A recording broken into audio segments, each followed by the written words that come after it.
Բարև ձեզ բոլորին ես էլ եմ միանում շնորհավորանքներին մայիսի 1-ի հետ կապված եւ շնորհակալություն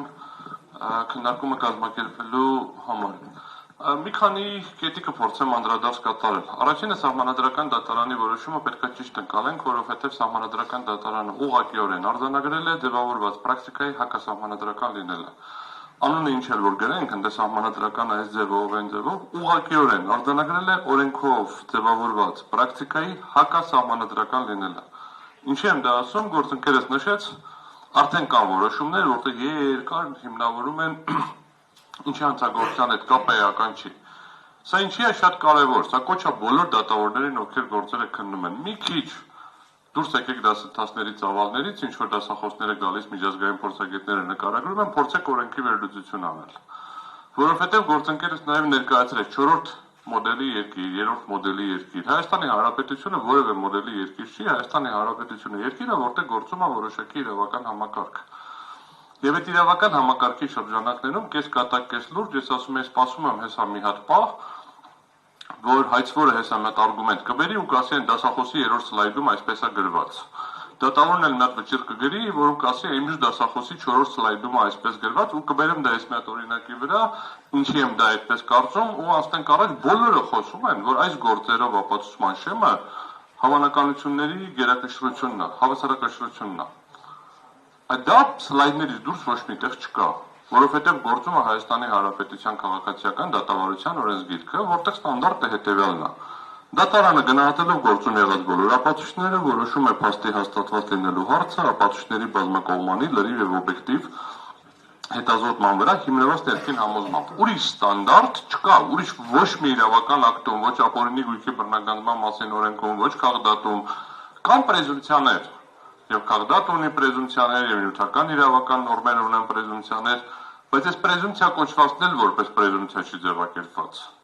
Այդ պրեզումպցիաները չի լինում, եթե այսպես լինի, ապա այս պրեզումպցիան կգործի։ Գործում է ինչ որ պրեզումպցիա, ինչա պրեզումպցիան։ Սա ձևակերպում է, որ ասում է համարում ենք այս փաստը հաստատված կամ հետքված, քանի դեռ հակառակը չի ապացուցված։ Հիմա բոլորը խոսում են նաև որ ինչ որ ուրիշ ստանդարտ է գործում։ Վենետիկի հանձնաժողովը երբ որ կարծիք է գրել սահմանադրական դատարանի դիմումով, նաև մատնանշել է հենց այս հակասությունը, ասել է, այ այս նման գործերով ցանկալի է որ լինի այսպիսի ապացուցման ստանդարտ, բայց այդպեսին չի։ Ավելին Հայաստանի Հանրապետության վճռապետ դատարանը մի շարք գործերով արձանագրել է, որ ենթադրության հիման վրա դատարանը չի կարող որոշում կայացնել։ Ընդ որում ես դեմ չեմ որպես քաղաքացի եւ որպես փաստաբան, որ այս ստանդարտը քաղաքացիական գործերով հաստատվի։ Այո, ում ապացույցներն էին ավելի շատ, ում արգումենտներն էին ավելի համոզիչ։ Բայց կրկնում եմ, գործում է այս սկզբում, գործում է պրեզումպցիաներ, հայցվորը միշտ մեղավոր է, պատասխանողը միշտ ճիշտ է։ Կոնցեպտուալ եմ ասում։ Այ եթե վնասի հատուցման հարց է, վնաս տվողը միշտ մեղավոր է, եթե հակառակը չապացուցվեց։ Այդպես հնարավորություն ունենք այս ամբողջը ապացուցելու, ապացույցները բերենք, դատարանին ներկայացնենք, դատարանի մոտ ձևավորում է կարծիք, դատարանը համապատասխանաբար որոշում է կայացում։ Մեկ այլ էլի դատավարական ստանդարտներից դուրս է, քննարկվում է, որ դատարանում պետք է լինի փորձագետ հաշվապահ կամ ինչ որ տնտեսագետ, ով պիտի կատարվի հաշվապահություն։ Սենց իմ ուղեղում որպես իրավաբանի դա սենց սկսում է բանել, սենց չտեղավորվել ոչ մի ձև։ Այդ նույնն է ոնց որ ասենք դե քանի որ շինարարական գործեր են անում, դատարանում պետք է մասնագետ, ով որ պետք է գա ինչ որ շինարարությունը բացատրի։ Մեկը պետք է գա տնտեսագիտությունը բացատրի։ Իրականում դրա համար քաղաքացիական դատավարության օրենսդրությունը շատ վաղուց լուծել է հարցը, բայց եթե հարց կա, որի համար հատուկ գիտելիք կա, խնդրեմ դիմեք փորձագետի։ Ու դատարանը ունի փորձագիտություն, փորձաքննություն նշանակելու իրավունք։ Այ հիմա դատարանում որ փորձագետը նստած ինչ որ հաշվարկներ է անում, կամ չկա այս պահին, տափուր են մնացել հաստիկները, բայց եթե լիներ, այսինքն դա ինչ է լինում, դա դատավարական գործողությունն է, դատավարական գործողությունների մեջ որտեղ է տեղավորվում, չկա։ Հիմա վերադառնամ ձեր հարցին, ինչի է սա ասում, որովհետև իրականում մեր մոտ այս մոդելի երկիր ձևակերպումը պրոբլեմատիկ է, կարող են լինել, սա շատ կարևոր է, մոդելներ, որտեղ գույքի բռնագանձումը կապ չունենա հանցագործության հետ, բայց չի կարող լինել մոդել, երբ որ անձը մեղադրվում է կամ կապ ունի հանցագործությունը, դրա հիմքով սկսենք ստուգել իրեն, ուզում ուշադրություն հրավիրեմ, հիմքը գործը ուսումնասիրությունը սկսելու ոչ թե օբյեկտիվ պարամետրն է, ու կբերեմ հիմա օրինակ, որտեղ օբյեկտիվ պարամետրով ստուգում է տեղի ունեցել, այլ այն է, որ անձը մեղադրվում էր հանցագործություն կատարելու մեջ, ընդ որում չեմ ուզում հիմա քննարկեմ, արդարացվեց, մեղավոր ճանաչվեց, որտեղ երկու ծայրահեղ դեպքերն էլ կա։ Արդարացվեց հանցադեպի բացակայությամբ, ասում է, մեր մոտ հանցադեպի, այսինքն հանցագործություն չի տեղի ունեցել, ոչ թե անձը չի կատարել հանցագործությունը, ոչ թե ժամկետն է անցել, ոչ թե այլ հիմքեր կա, այլ հանցագործության փաստն է հերքվել, նախկին քրեական դատավարության օրենսգիրքը նման հնարավորություն տալիս է, նորում մի քիչ ավելի փոխվել է եւ հանցադեպ հանցակազմի ձևակերպումները փոխվել են, ուղղակի ձևակերպումը տրված անձը չի կատարել հանցագործությունը։ Անձը մեղադրվում էր ինչ-որ հանցագործություն կատարելու մեջ, դրա հիման վրա սկսում ենք ուսումնասիրել ու գնում ենք բռնականություն ենք լրիվ ուրիշ գույք։ Այս սա ինքնին հակասահմանադրական է, դրա համար սահմանադրական դատարանն ասեց, այ եթե ուսումնասիրություն սկսելու հիմքը հանդիսացել հանցագործության փաստը, կներեք, կարող եք բռնականել բացառապես, որ այստեղ նորից ուզում եմ ուժեղ կոնկրետ ցիտեմ, ցիտում է Յորդանովի գործը, հանցագործության արդյունքում ստացված գույք ձևակերպում է։ Կապը ուղիղ-անուղղակի է, ինչ է հանցագործության արդյունքում ստացված գույքը։ Ու ընկալվում է, որ նաև այդ գույքի վերափոխումից ստացված գույքը։ Այսինքն պետք է ուղիղ կապ լինի։ Ապացույցների շեմը կարող է ցածր կամ բարձր լինի ըստ սահմանադրական դատարանի, բայց կապը չեն կարող ասենք այն դեմ միած հանցագործություն եղավ, այդ ժամանակահատվածում քո մոտ ինչ-որ գույք է հայտնվել, դե ուրեմն այս գույքն է։ Այն անեկդոտ կա, որ արկղը սևա մեջ է, ուրեմն դեղին է, եթե արկղը քառակուսի մեջ է, ուրեմն կլոր է, եթե կլոր է ու դեղին է, ուրեմն լիմոն է կամ նարինջ է։ Հիմա անդրադառնանք ինչ պետք է լինի։ 4 տարի, 3 տարի անընդհատ բարձրաձայնել ենք, ընդ որում բարձրաձայնել ենք մի անգամ, հետո մեկ էլ մի հետ մի հատ նոր որոշում ա կայացրել։ Վերցրել եկել ենք, ասենք, վայ, տեսնում եք, մենք ասում ենք մի հետը կայացրեց, բանի տեղ չեն դրել։ Հետո մի հատ էլ ա որոշում կայացրել մի հետը։ Նորից ենք վերցրել եկել ենք, ասում ենք, ախր սա էլ կա, նորից բերեք ինչ անենք, մտածենք, ասենք, դա Հայաստանին չի վերաբերվում։ Մի հատ էլ ա որոշում կայացրել, վերջինը 24 թվականի նոյեմբերի որոշումներ ոնց որը բերել ենք էլի դատարան, ասել ենք էլի ասել են չի վերաբերվում Հայաստանին, որտեղ Բուլղարիայում օրենքն է, հետո Բուլղարիայում դատարանի որոշումն է, Բուլղարիայում այդ երկրի անունը բտարով է սկսվում, հետևաբար ատարով սկսվող երկրների վրա կիրառելի չի եւ այլն։ Արդյունքում մենք ստացել ենք ինչ որ մի հատ իրավիճակ, որ վերջում պարզվեց, որ մենք ճիշտ ենք, դատավորներն ու դատախազները սխալ։ Հիմա նույն խնդիրը կրկնվում է բանով, օպերատիվով։ Սահմանադրական դատարանը շատ չի խորացել օպերատիվ տվյալներ, օպերատիվ հետախուզական գործունեություն, դրա նկատմամբ վերահսկողություն մի բաց պատճառով։ Գործեր չեն եղել, որտեղ այս հարցերը քննարկված լինեն։ Այս հարցերը նոր-նոր սկսում ենք դատարանում քննարկել։ Երեք եմ ունեցել առաջին նիստը, ես իմ մասնակցությամբ, այսինքն վստահորդի հետ կապված նիստ եղել էր, բայց իմ առաջին մասնակցությամբ, երբ որ մենք օպերատիվ տվյալ, օպերատիվ հետախուզական գործունեություն, վերահսկողություն, օրինականություն, այս հարցերը դեռևս քննարկման առարկա չեն դարել, հիմա են դառնալու, եթե քննությունը դատարանում ՍԴ-ում լիներ բանավոր, սրան հնարավոր կլիներ ավելի ուշադրություն հրավիրել, որովհետև այդ պահին արդեն ինֆորմացիան կար, ոնց է իրականացվել, բայց փաստը մնում է փաստ, որ հիմա էլ մենք մի ցիկլ պետք է չանցնենք, որ նորից գանք բացատրենք, ցույց տանք, հիմնավորենք, վերջում մեզ ասեն, չէ, մեր մոտ 5-րդ մոդելն է կամ 7-րդ մոդելն է կամ բանա, ռեստայլինգ եղած մոդելն է, վերջում էլի գանք նորից կանգնենք մի հատ իրավիճակի, որ մեկ ա, որ մի հատ ՍԴ-ն, Բեժրաբեկ դատարանը կամ միեդը մի հատ էլ այդտեղով որոշում պետք է կայացնի։ Հիմա ինչ պետք է լինեն գործերը։ Գործերը շատ պարզ է, երբ որ հայց ես ներկայացնում դատարան, ուզում եմ ուշադրություն հրավիրեմ սահմանադրական դատարանի որոշման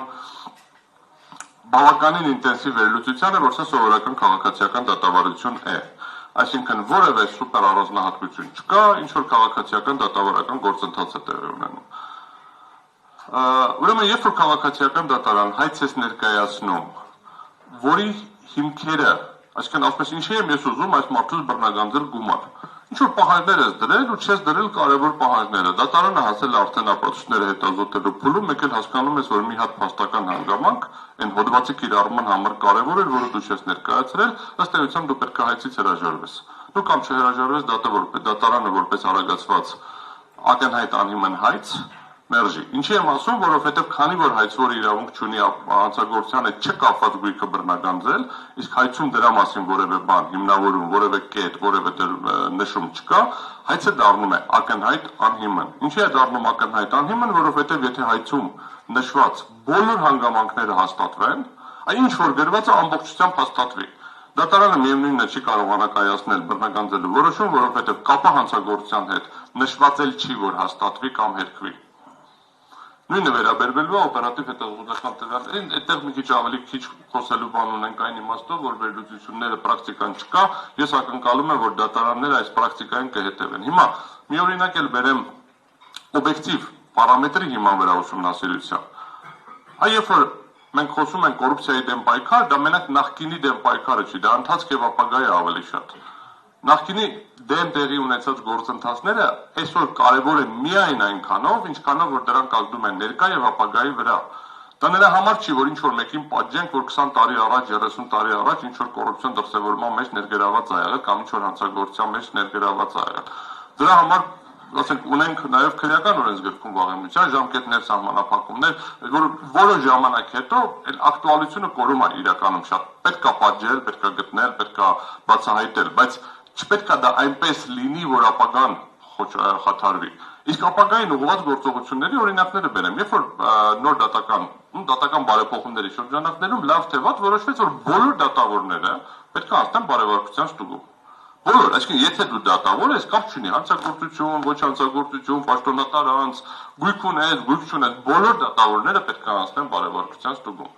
Կոռուպցիայի կանխարգելման հանձնաժողովը իրականացրեց բարեվարկման ստուգման գործընթաց։ Էլ եմ ասում, չեմ ուզում քննարկեմ արդյունքները լավն են վատն են։ Հիմա նույն ձև կարող են քննարկել դատախազության հայցերը լավն են վատն են։ Սա օբյեկտիվ պարամետր է։ Ուզում եք դառնալ դատավոր, ուրեմն ձեր գույքը ստուգվելու է։ Ուզում եք լինել պետական ինչ-որ X պաշտոնատար անձ, պետք է ներկայացնեք հայտարարագիր, այդ հայտարարագրերը ստուգվելու են։ 17 թվականից սկսած հայտարարագրերում կեղծ տեղեկատվություն տալը քրեականացվել է։ Ուրեմն քրեական օրենսգրքում նախատեսվել է ապօրինի հարստացում հանցակազմը։ Քրեական օրենսգիրքը 2000 քրեական դատավարության օրենսգիրքը 2003 թվականից դեռևս ուներ առանց մեղադրական դատավճռի բռնագանձման տարեր։ Հոդված ունենք, որ վերաբերում էր իրեղեն ապացույցների տնօրինմանը քրեական գործի ավարտից հետո, որին դատարանը անդրադարձ էր կատարում, եթե նույնիսկ չլիներ մեղադրական դատավճիռ, հա, պայմանական ասած։ Այսինքն մենք խնդիրը կայանում է հետևյալում են մարդիկ, ովքեր քննարկում են ապօրինի գույքի բռնագանձման մասին կանոններին եւ ասում են, այս մոդելն է կամ այն մոդելն է, ես խորհուրդ կտամ առաջինը փորձեն ամբողջական ուսումնասիրել Հայաստանում գործող օրենսդրությունը եւ պրակտիկան։ Այդտեղ հասկանանք մեր միջազգային պարտավորությունների լույսի ներքո, հակակոռուպցիոն կոնվենցիաների լույսի ներքո, ինչ հատվածներ են պակասում եւ այդ հատվածները ոչ թե վերցնենք մի հատ ուրիշ տեղից ամբողջությամբ բերենք, մի հատ ամբողջ օրենք ընդունենք ու նորից կրկնում սլայդների վրա կամ դասախոսության նոթերի հիման վրա կիրառենք, այլ փորձենք ունենանք ամբողջական համակարգ, որպեսզի ներքին հակասությունները չլինեն։ Ես ավարտեմ ասելով, որ եթե դատախազությունը իրոք օրինականության պահպանման գործառույթ ունի, պետք է ունենա արիություն, գա հրաժարվի բոլոր այն գործերից, որոնք ի սկզբանե հարուցված են եղել քրեական գործերի հիման վրա եւ որոնցով քրեական գործի հետ կապը իրենք չեն տեսել, որտեղ իրենք 5 տարի 20 թվականից մինչև հիմա իրականացրել են